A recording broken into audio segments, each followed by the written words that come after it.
Hello everyone, my name is Rupal Parashar and today I want to talk about a topic that is both urgent and deeply human, the current economic challenges and poverty in India.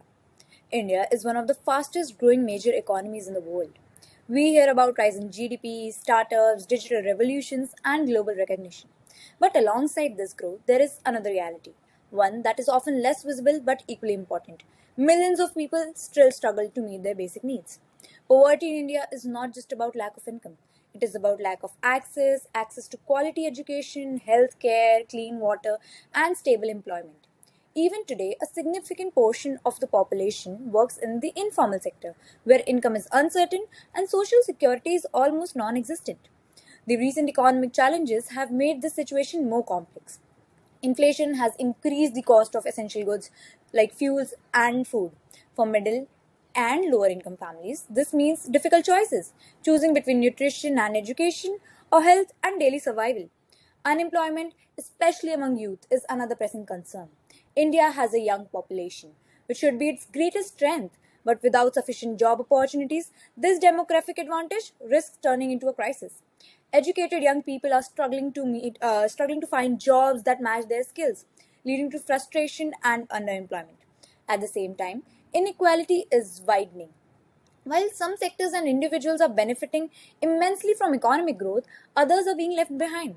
These gaps create the economic issue but also social and psychological challenges. However, it is important to recognize that efforts are being made. Government initiatives like skill development programs, rural employment schemes, and digital inclusion have helped millions. NGOs and private organizations are also working to bridge gap in education, healthcare, and livelihoods. But the question remains, is it enough?